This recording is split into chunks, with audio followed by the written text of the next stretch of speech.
अंदर की तरफ जिसका नाम था एंटाइन लेयर, किसकी बनी हुई थी? पैक्टिन और सेलुलोज की बनी हुई थी। काम क्या था इसमें मैंने लिखवाया था, पॉलन ट्यूब को न्यूट्रिशन देती है। और कौन बनाता है उस लेयर को? वेजिटेटिव सेल बनाती है। आगे लिखते हैं एक्साइन लेयर, दूसरे नंबर वाली एक्साइन जो बाहर थी, एक्साइन लेयर। याद है ना, कुछ इस तरह से हमारा ये डायग्राम था। ये दो सेल थी, वेजिटेटिव सेल, जर्मिनेटिव सेल। फिर इस तरह से एक लेयर थी एंटाइन, और ये इस तरह से जो थी इसका नाम क्या था? एक्साइन। तो हम यही पढ़ने जा रहे हैं इस वाली को। कोई दिक्कत? चलिए एक्साइन। तो बताओ सबसे पहले अंदर की है या बाहर की है? लिखेंगे outer most, outer most layer है ये। कैसी लेयर है बताइए? तो यह सबसे बाहरी परत है, यह सबसे बाहरी परत है। क्या लग रहा है आपको? ये देखो यहाँ सतत है या असतत? बोले तो कटी हुई है बीच में या लगातार है? तो डिसकंटिन्यूअस मतलब असतत होती है, लिख देना डिसकंटिन्यूअस है, डिसकंटिन्यूअस है, डिसकंटिन्यूअस। वो वाली लेयर किसकी बनी हुई थी बताओ? पैक्टिन और ये बनी होती है स्पोरोपोलिनिन। लिखेंगे it is made by sporopollenin. यह स्पोरोपोलिनिन की बनी है, स्पोरोपोलिनिन की बनी है। यह किसकी बनी है बताओ? ये लाला जो ये शब्द लिखा हुआ है स्पोरोपोलिनिन, इससे बहुत क्वेश्चन बनते हैं। आप इसको बहुत अच्छी तरह से याद कर लें। सबसे पहली बात तो ये है कि स्पोरोपोलिनिन एक्साइन में है या एंटाइन में है? तो ये मैं कहता हूँ प्रेजेंट इन एक्साइन। यही मैंने आपको क्वेश्चन पूछा था पिछले लेक्चर में कि आपको इसका आंसर बताना है। तो जिन लोगों ने देखा है वीडियो पूरा, उन्होंने बताया भी है, रिया बताई है और एक आध दो लड़कियों ने और मैसेज किया है कि ये इसमें पाया जाता है ना। और इसकी क्या खासियत है ये भी बता दूं। ये अत्यधिक प्रतिरोधी पदार्थ है, रेजिस्टेंस है। ये इस दुनिया में इसको डाइजेस्ट करने वाला, इसको पचाने वाला या गलाने वाला कोई ना तो एंजाइम है, ना एल्डिहाइड है, ना ही कोई एसिड है ना। तो लिखेंगे इट इज हाईली रेजिस्टेंस, यह अत्यधिक प्रतिरोधी पदार्थ है। इट इज हाईली रेजिस्टेंस, यह अत्यधिक प्रतिरोधी पदार्थ है। इट इज हाईली रेजिस्टेंस, यह अत्यधिक प्रतिरोधी है, यह अत्यधिक प्रतिरोधी पदार्थ है। It is highly resistance material. लिखेंगे प्रकृति में इन अ नेचर, प्रकृति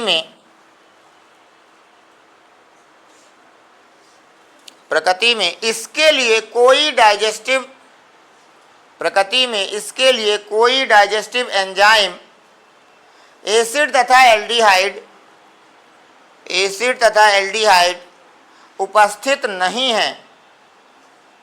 प्रकृति में इसके पाचन के लिए, ऐसे ही है ना, इसके पाचन के लिए कोई एंजाइम एसिड व एल्डिहाइड उपस्थित नहीं है। In a nature no any enzyme acid or aldehyde digest it, है ना। इस नेचर में कोई ऐसी चीज नहीं है जो इसे क्या कर सके? डाइजेस्ट कर सके। तो अगर कोई पॉलन ऐसा है जिसके ऊपर ये लगा हुआ है, पहले से ही ये लेयर लगी हुई है, तो अगर ये जमीन में पड़ा है तो वैसा ही पड़ा रहेगा, कभी खराब नहीं होगा, कभी डाइजेस्ट ही नहीं होगा। बताओ क्या नहीं होगा? तो बताओ क्या हमें इसके कारण जीवाश्म मिल सकते हैं? पॉलन के जीवाश्म मिल सकते हैं। क्यों? जीवाश्म क्या होते हैं? जो हजारों सालों तक पृथ्वी में दबे हुए रहते हैं पर खराब ना हो, वैसे के वैसे ही निकल आए, तो ये भी वैसे का वैसे निकल आता है। तो लिखेंगे जीवाश्म इसी के कारण मिलते हैं, fossils obtain due to it. जीवाश्म इसी के कारण मिलते हैं, जीवाश्म इसी के कारण प्राप्त होते हैं, जीवाश्म इसी के कारण मिलते हैं। और एक चीज और फायदा होता है, यह कीटों से भी बचा देता है पॉलन को, डाइजेस्ट ही नहीं होता है, ठीक है ना। तो लिखेंगे यह पॉलन को कीटों से बचाता है, it prevent pollen from insect, prevent pollen from insect, यह पॉलन को कीड़ों से बचाता है। ठीक है, तो ये बात हो गई हमारी किस लेयर की बताओ, एक्साइन लेयर की। एक्साइन सबसे बाहर की है लेकिन कॉन्टिन्यूअस नहीं है, डिसकॉन्टिन्यूअस है। कैसी है बताओ, डिसकॉन्टिन्यूअस है। ये देखो है ना, किसकी बनी है, ये क्या है, एक ऐसा पदार्थ जो अत्यधिक प्रतिरोधी है, इसे जल्दी कोई नष्ट नहीं कर पाता है, क्योंकि प्रकृति में, ये एनसीईआरटी में लिखा है सब, क्योंकि प्रकृति में इसके पाचन के लिए कोई एंजाइम, एसिड, एल्डिहाइड कुछ भी उपस्थित नहीं है, जिससे अगर ये पृथ्वी पर पड़ा है तो पड़ा ही रहेगा और हमें हजारों साल बाद भी मिल सकता है। अतः इसके कारण हमें जीवाश्म मिल सकते हैं। जीवाश्म समझते हो ना, जो पृथ्वी के नीचे हजारों करोड़ों वर्ष तक दबा रहता है, फिर हमें उसके अवशेष प्राप्त होते हैं, वही क्या है, जीवाश्म है। तो इसी के कारण मिलते हैं, क्योंकि ये खत्म नहीं होता है। पॉलन के कारण एलर्जी भी होती है, और वह पॉलन जो हवा में उड़ते हैं उन्हें विंड पॉलन कहते हैं। विंड माने हवा, हवा में उड़ने वाले पॉलन एलर्जी के लिए जिम्मेदार होते हैं। लगाओ special note, special note.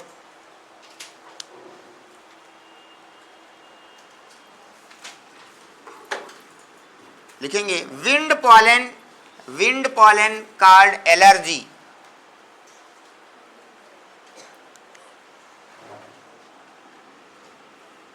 Wind pollen, wind pollen cause energy.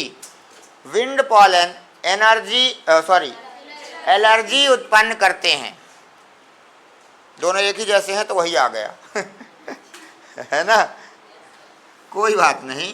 तो क्या उत्पन्न करते हैं बताओ, ये एलर्जी किसके द्वारा, ऐसे पॉलन जो काहे में स्प्रेड हो जाते हैं, हवा में, है ना, वो क्या उत्पन्न करते हैं।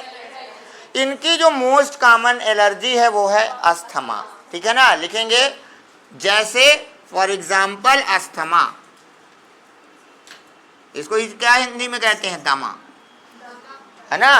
तो अस्थमा की बीमारी ये उत्पन्न करता है। तो अस्थमा भी एक प्रकार का कौन सी कंडीशन है, एलर्जिक कंडीशन है। तो अस्थमा जिसे भी होता है वो क्या है, एलर्जी है उसे। Most common wind pollen, most common wind pollen जो है वो किसका है, वो है पार्थेनियम। आपको पहले भी बताया हूं, क्या कहते हैं कॉमन नेम इसको, कैरोट ग्रास, गाजर घास, कांग्रेस घास भी कहते हैं।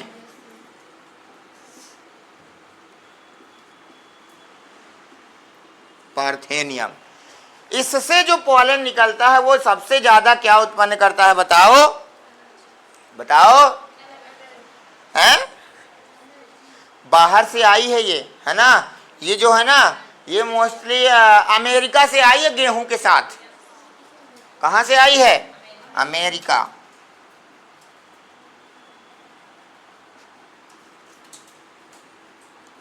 वहां से हम लोगों ने बीज मंगाए होंगे, सीड, और उसके साथ आ गई। आज ये इतना ज्यादा है कि हमारे इंडिया समेत और कई देशों में विकराल रूप धारण कर ली है।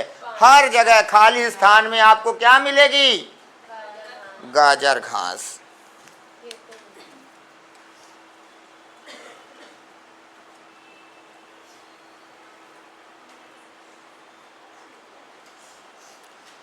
ठीक, इसके छोटे छोटे फूल होते हैं एकदम सफेद कलर के, अगर गौर से देखें तो लगता है कि छोटा वाला गोभी है है ना, पर महकते नहीं हैं, बदबूदार फ्लावर है इसके। देखे हो ना, देख ली हो जो, आप नहीं देखी थी ना, अब देखी हो, कोई नहीं दिखाया। पार्थेनियम दिखा देना भाई कोई इनको, को देखे है। और बताओ ये कहाँ रहती हो, देखी हो? मुझे लगा मंगल ग्रह से आई है, वहां नहीं होगा पार्थेनियम ठीक है, चलो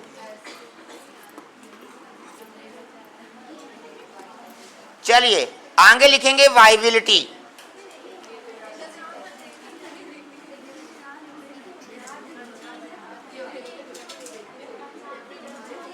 हेडिंग डालिए वाइबिलिटी, हेडिंग डालिए वाइबिलिटी।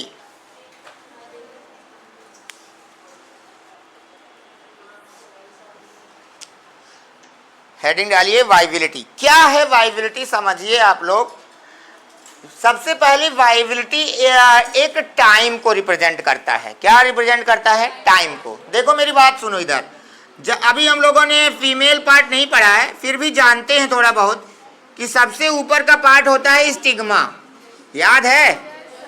फिर दूसरे नंबर पे आता है स्टाइल, और तीसरे नंबर पर यहाँ बल्ज पार्ट है फूला हुआ, जिसे कहते हैं ओवरी। इतना जानते हो। और ये तीनों को मिलाकर के होता है पिस्टिल, याद है? और स्टिग्मा में पॉलन के कण आकर के गिरते हैं बाई द पॉलिनेशन, यही ना पॉलिनेशन कहलाता है। तो ये पॉलिनेशन से ये जो आया, ये मेल गैमीट पॉलन है तो, और फीमेल यहाँ गैमीट है। अब देखो यहाँ मेरी बात समझो, जब यहाँ ये पॉलन आकर के गिरा है ना, पॉलिनेशन हुआ, अब ये क्या करता है? डायरेक्ट यहाँ नहीं पहुँचता है, क्या करता है? एक ट्यूब बनाता है ऐसे। ये यहाँ पर मान लो ये आया, अब ये ट्यूब बनाता जाएगा पर डे, ऐसे ट्यूब को बढ़ाता जाएगा ऐसे ऐसे ऐसे, और फिर ये ट्यूब ऐसे आते आते आते आते फिर इसके अंदर प्रवेश करेगी। तो इसको इस दिन से लेकर के और पोलन ट्यूब को बनाने में कितना समय लगा, वही कहलाता है वाइबिलिटी। बताओ क्या कहलाता है? पोलन ट्यूब बनाने में लगा समय, है ना? टाइम, बोलो time taken by pollen to make pollen tube. बोलो सही है क्या? लिखिए, पहले ये लिख लो, वाइबिलिटी का मतलब लिख लो। पोलन के द्वारा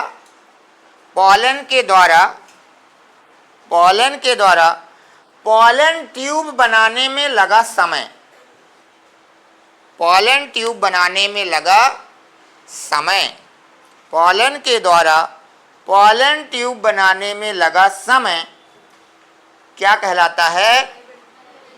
वाइबिलिटी कहलाता है। Time taken by pollen to make pollen tube is called viability, है ना? क्या कहलाता है बताओ? वो क्या कहलाता है दुर्गेश नंदनी? वाइबिलिटी। क्या कहलाता है बताओ? वाइबिलिटी कहलाता है। ठीक है, आ गई बात समझ में? तो ये है वाइबिलिटी। ठीक है, अब देखो ये बनाना है क्या? जल्दी बना लो।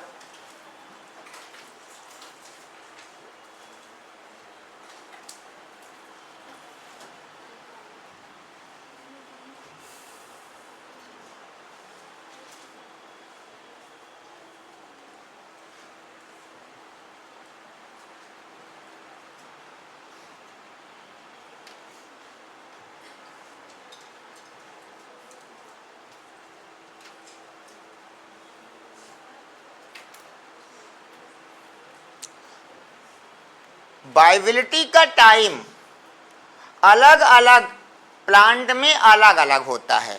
किसी में बहुत जल्दी ट्यूब बन जाती है, किसी में देर से बनती है। क्या कहा? क्या कहा प्राची? किसी में जल्दी और किसी में देर से बनती है। जैसे धान और गेहूं में शॉर्ट वाइबिलिटी होती है, शॉर्ट माने छोटी, जल्दी बन जाता है। लिखेंगे paddy and wheat have a short viability।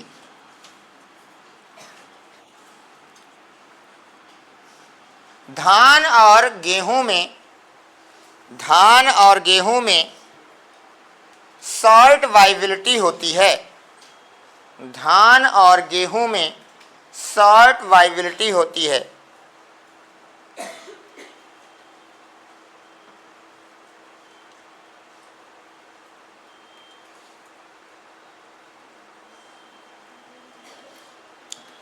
आगे लिखेंगे लेगुमिनेसी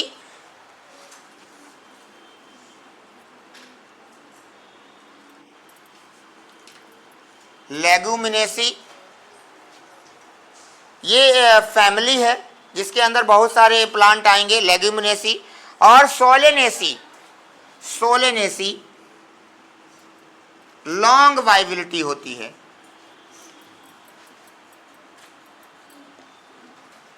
लेगुमिनेसी और सोलेनेसी में कैसी होती है बताओ? लॉन्ग वाइबिलिटी होती है। मतलब इन प्लांटों में कुछ औषधीय पौधे हैं, उनमें क्या होता है, कुछ बहुत समय बाद पॉलन ट्यूब कंप्लीट हो पाती है, जबकि इन वालों में क्या हो जाती है, जो ऊपर लिखवाया हूं, जल्दी हो जाती है। हाँ, स्पेशल नोट लगाना है। हाँ, रुक गए।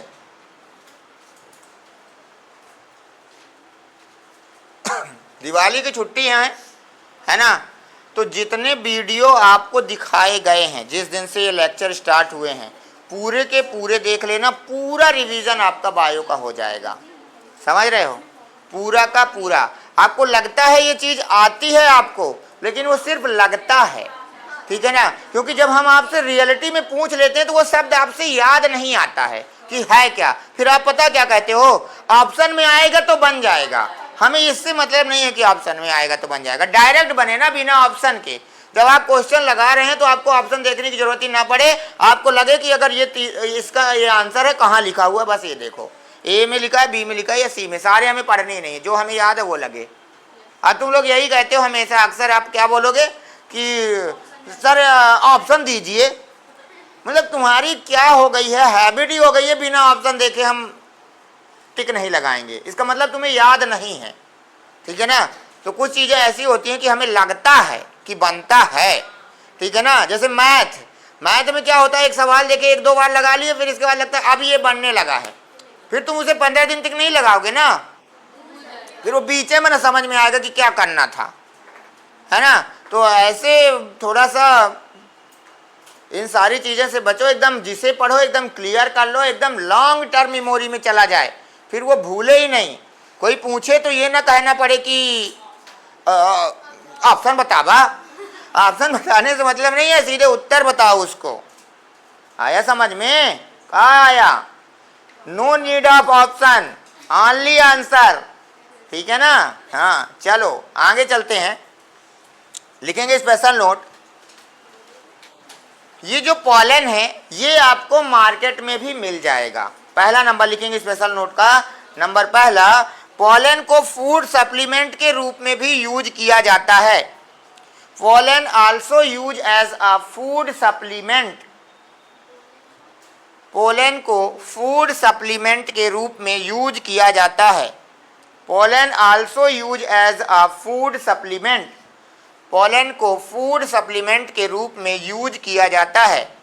Pollen use as food supplement. Food supplement मतलब जैसे किसी सिरप वगैरह में, टेबलेट वगैरह में, है ना, लिख लेना। यह मार्केट में सिरप और टेबलेट के रूप में अवेलेबल है। It available in market in form of syrup and tablet. यह मार्केट में सिरप और टेबलेट के रूप में, मार्केट में सिरप और टेबलेट के रूप में क्या है, उपलब्ध है ना। मतलब पॉलन का उपयोग हम लोग सिरप में कर सकते हैं और टेबलेट बना सकते हैं, लेकिन इसका ज़्यादातर उपयोग एथलीट और हॉर्स के लिए किया जाता है जो हैवी वर्क करते हैं। लिख लेना, इनका मुख्यतः उपयोग एथलीट्स के द्वारा, किसके द्वारा? एथलीट्स के द्वारा व घोड़ों के लिए किया जाता है। एथलीट्स व घोड़ों के लिए किया जाता है ना। हाँ, खिलाड़ी वगैरह जो दौड़ते हैं, हैवी वर्क करते हैं, उनको क्या देते हैं प्रिया? उनको पोलन से बने सप्लीमेंट दिए जा सकते हैं। ठीक है, चलिए आगे लिखेंगे pollen bank. Pollen bank, bank में क्या किया जाता है? कोई भी चीज स्टोर। ब्लड बैंक में क्या स्टोर? तो पोलन बैंक में क्या स्टोर? पोलन स्टोर लिखेंगे। यहां पर पोलन स्टोर किया जाता है। हियर द पोलन स्टोर, यहां पर पोलन स्टोर किया जाता है।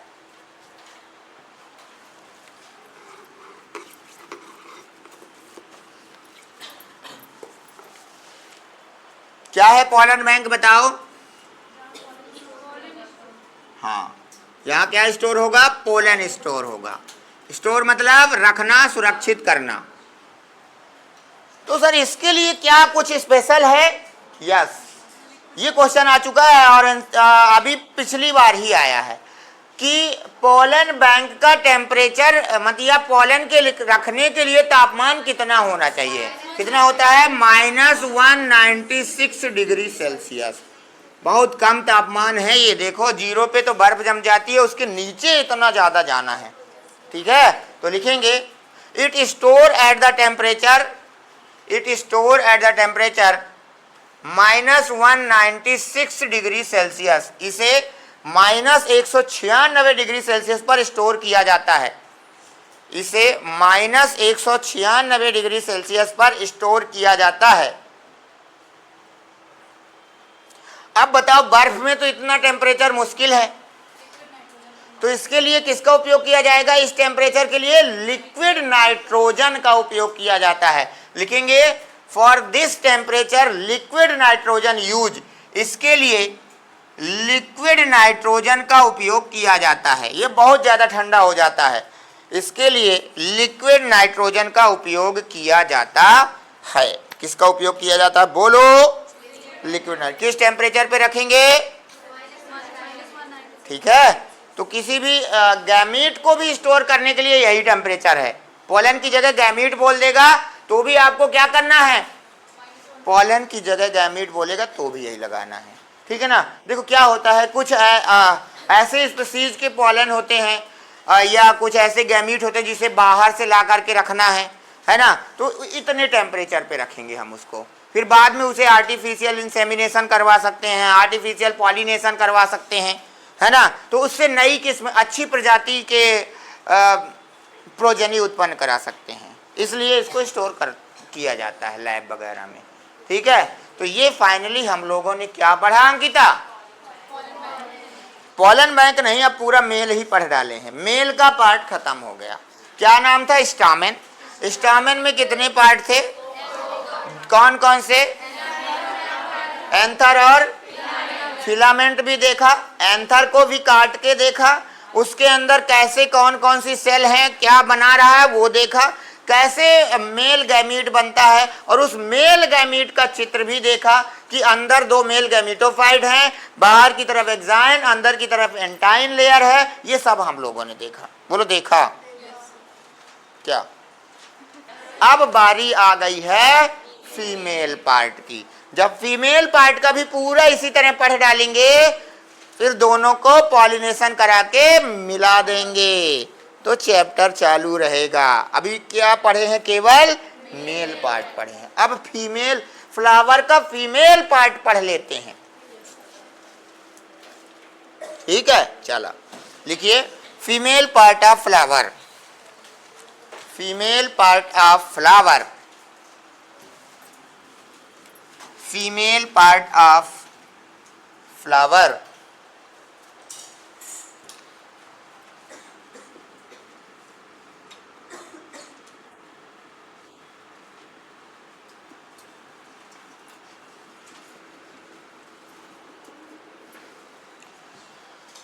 Female part of flower. क्या नाम था बताओ?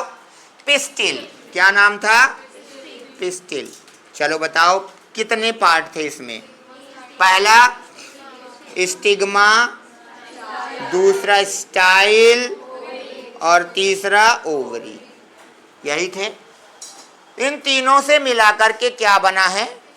पिस्टिल बना है। कैसे दिखेगा देखो, मैं आपको पहले भी बता चुका हूं। ये ऊपर का पार्ट, फिर इस तरह से होलो पार्ट और नीचे ऐसे बल्ज फूला हुआ पार्ट, ये हो गया। तीनों चीजें बन गई। ये हो गया स्टिग्मा, ये हो गया स्टाइल और ये हो गई। बनाइए।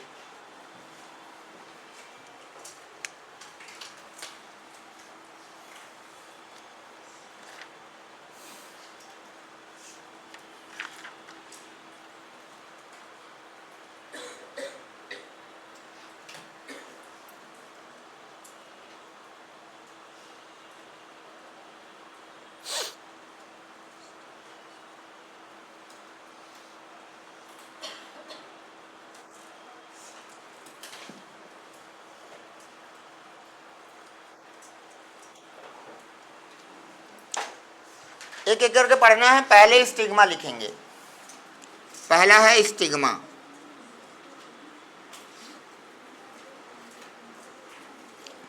पहला है स्टिग्मा। अब देखो क्या है इधर। स्टिग्मा क्या है? क्या नाम है आपका? हाँ, कामना। अच्छा। और कोमल आई हो? हाँ। स्टिग्मा। चलो, स्टिग्मा क्या है? देखो होता क्या है, पॉलन को लेके आ रहे हैं पॉलिनेटर। पॉलिनेटर का मतलब होता है जिस पर पॉलन बैठ के आता है, जैसे मधुमक्खी हो गई, तितली हो गई, इनके ऊपर। जैसे हवाई जहाज के ऊपर बैठ के आते हैं यात्री।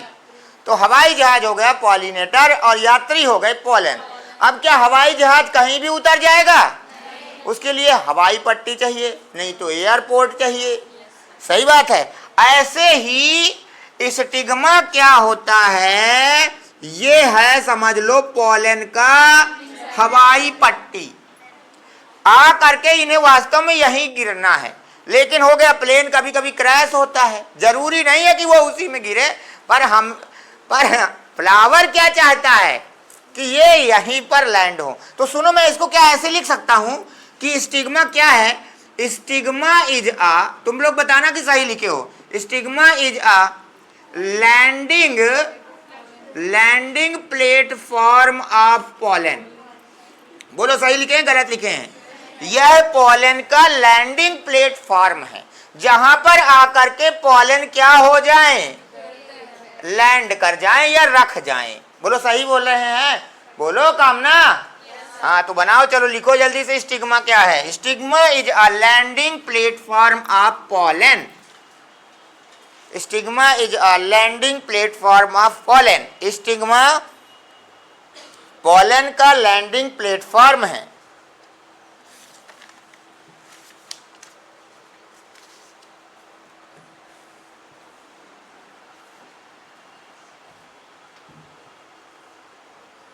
ठीक है जी दया, क्या सोचा था? नाम भूल गया होगा।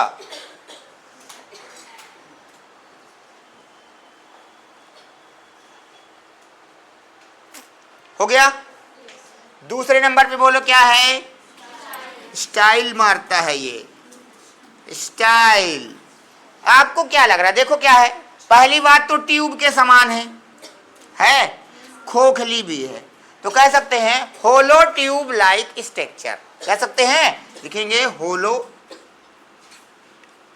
Tube like structure. खोखली ट्यूब के समान संरचना है। खोखली ट्यूब के समान संरचना। खोखली ट्यूब के समान संरचना है। होलो ट्यूब लाइक स्ट्रक्चर। क्या कहते हैं इसे बताओ? स्टाइल। आगे लिखेंगे ओवरी।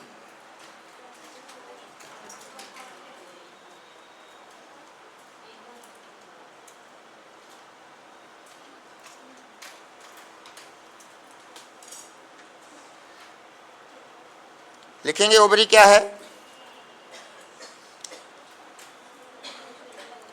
लिखेंगे यह आधारी फूला हुआ भाग होता है। यह आधारी, आधारी मतलब बेस,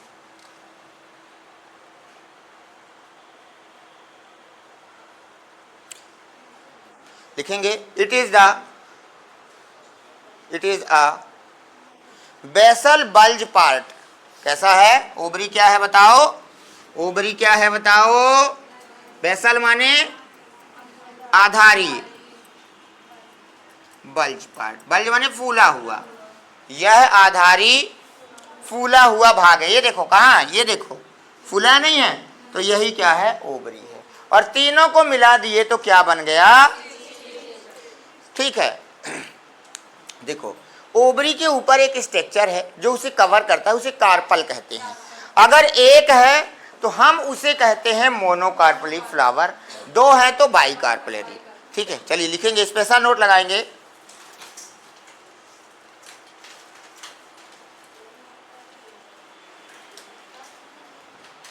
स्पेशल नोट, यदि फ्लावर में एक कार्पल है, if in a flower only one carpel is present, यदि फ्लावर में एक कार्पल है,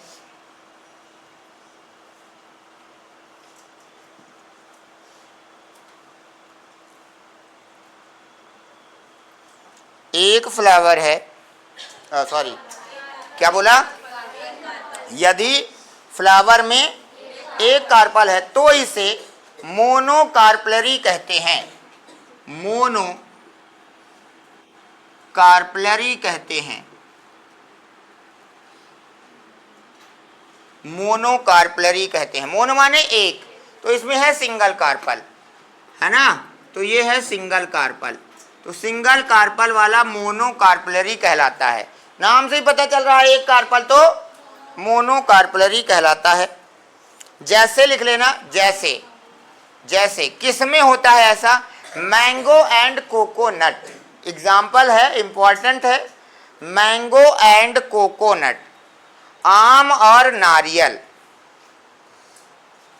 है ना, ये दोनों में कैसा फ्लावर रहता है, आपको कैसा दिखेगा, मोनोकार्पलरी होता है। आगे लिखेंगे बाइकार्पलरी, बाइकार्पलरी,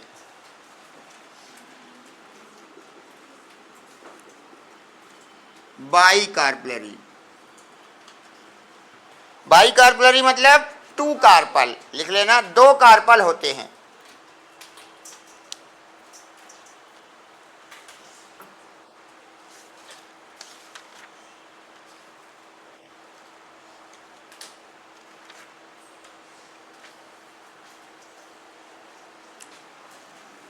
कितने होते हैं बताओ, तो टू कार्पल, लिख लेना, टू कार्पल।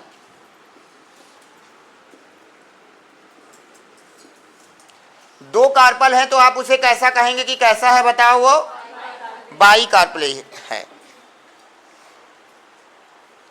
इसमें भी दो प्रकार हो सकते हैं, ऐसे बना लो, इसी में दो दो,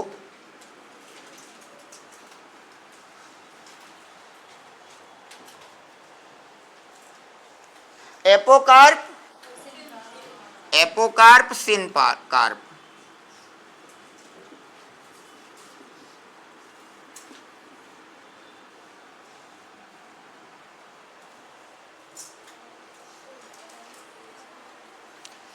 इसमें क्या होता है, नॉट फ्यूज ईच अदर, मतलब रहेंगे लेकिन एक दूसरे से फ्यूज नहीं रहेंगे, दूर दूर रहेंगे। और इसमें क्या हो जाएगा, फ्यूज ईच अदर, एक दूसरे से क्या हो जाएंगे, फ्यूज हो जाएंगे, जुड़ जाएंगे, तो उसका मतलब ही होता है फ्यूज, है ना। इसमें इन्हें कहते हैं फ्री कार्पल और ये है फ्यूज कार्पल, आपस में फ्यूज हो गए हैं। ये कैसे हैं बोलो, फ्री कार्पल हैं। ये कैसे हैं बताओ, फ्री कार्पल, और ये कैसे हैं बोलो, फ्यूज कार्पल हैं। बस, तो यही है एग्जाम्पल, सोलेनेसी में ऐसा देखने को मिलता है। कहाँ मिलता है, सोलेनेसी में।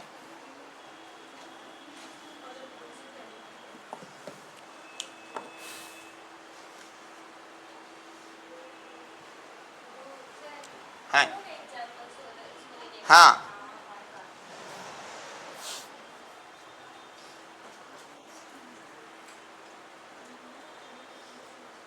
बाई कार्पलरी का एग्जाम्पल है। ठीक है, अब देखो एक काम करते हैं, थोड़ा ओवरी के अंदर चलते हैं। कहाँ चलते हैं जी? ओवरी के थोड़ा अंदर चलने की कोशिश करते हैं, देखते हैं इसके अंदर क्या है, कुछ है कि बस ऐसे ही है। लिखेंगे, हो गया, कोई दिक्कत नहीं, यहाँ नहीं है वो तो है, तो अभी उस वाले चैप्टर में फिर पढ़ेंगे ना, तो उसे तो पूरा डिस्क्रिप्शन था, वो तो रोक दिए हैं, सिलेबस से चला गया था वो, याद है ना। चलो लिखेंगे, स्पेशल नोट लगाओ, फिर चलते हैं डायग्राम से देखते हैं। अभी स्पेशल नोट लगाओ। ओवरी के अंदर चैम्बर पाए जाते हैं। Inside the ovary, inside the ovary chambers present and these chamber called लैक्यूल, और इन चैम्बर को लैक्यूल कहते हैं। ओवरी के अंदर चैम्बर पाए जाते हैं और इन चैम्बर को लैक्यूल कहते हैं। Inside the ovary chambers present and the chamber called लैक्यूल।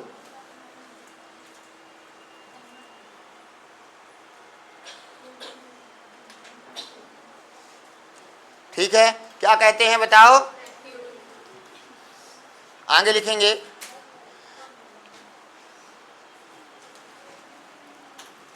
inside the ovule, inside the lacule tissue present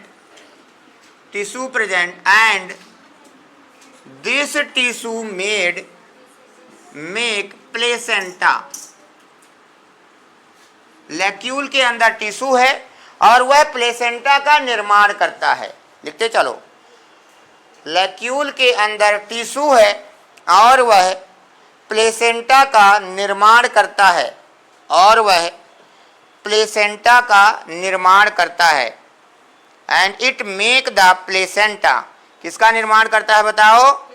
placenta का निर्माण करता है। आओ इधर देखो, थोड़ा समझने की बात है, थोड़ा सा, ज्यादा नहीं समझना, वैसे भी कितना समझना है बताओ? थोड़ा सा समझना है बस, ज्यादा नहीं समझना है। ज्यादा हम लोग को वैसे भी समझ में आता ही नहीं है। देखो ये क्या बनाए थे बताओ बच्चों? ये बताओ क्या था? स्टाइल। ये क्या थी? अब मैंने पता है क्या किया, मैंने थोड़ा ये जो ओवरी थी इसको थोड़ा जूम करने की कोशिश की, माने इसको थोड़ा बड़ा करके देखा। समझ रहे हो? हैं? अब मैंने जब इसे बड़ा किया, ए लल्ला इधर देखा, तो पता चला कि इसके अंदर कुछ ऐसे ऐसे टिश्यू हैं जो इसे कई कक्षों में ऐसे डिवाइड कर रहे हैं। इन कक्षकों का नाम हमने रखा है लैक्यूल। और ये जो कक्षक ऐसे ये बना रहे हैं, ये वास्तव में क्या है? ये टिश्यू से बने और इनका नाम है प्लेसेंटा। बोलो, आया समझ में? आया? ये प्लेसेंटा आ गया। मैंने कहा मैं नहीं मानने वाला हूं, मैं अभी और जूम करूंगा। मैंने कहा अब मैं लैक्यूल को भी जूम कर रहा हूं। लैक्यूल को भी जूम करो। मास्टर तो बहुत बेकार हो, पहले इसको फिर इसको, अब उसको भी जूम करो। तो क्या किया जाए? जूम तो करना पड़ेगा। तो अब हम क्या कर रहे हैं? इसको भी जूम कर रहे हैं। क्या कर रहे हैं बताओ? कर दें तो हमें पता चला प्लेसेंटा ये है। देखो यही था ना? क्या है ये? पहले इसको बनाओ उधर, नहीं तो फिर कट जाएगा।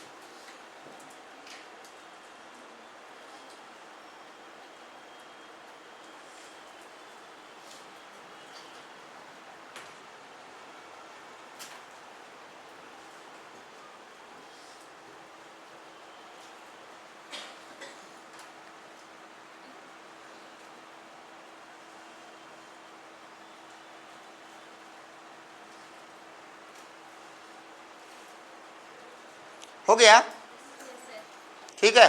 अब चलो, अब हम क्या करते हैं, इसको भी जूम करते हैं। किसको? लेक्यूल को करो। अब आपको जूम ही तो करना है तो करते चलो, हमें क्या करना है, हम तो लिख रहे हैं। वैसे भी समझ में आएगा तो ठीक है, नहीं आएगा तो और अच्छी बात है, दिवाली आ गई है। चलो, तो ये क्या है बताओ? प्लेसेंटा। ये यहाँ तक तो दिख गया था क्योंकि यही तो लेक्यूल्स का डिवीजन करा रहा था। हमने जब इसको जूम किया तो पता चला एक इस प्रकार से स्ट्रक्चर निकला है, इससे जुड़ा हुआ है, और इसे हम लोग कहते हैं फ्यूनिकल। मतलब ये इसके अंदर है।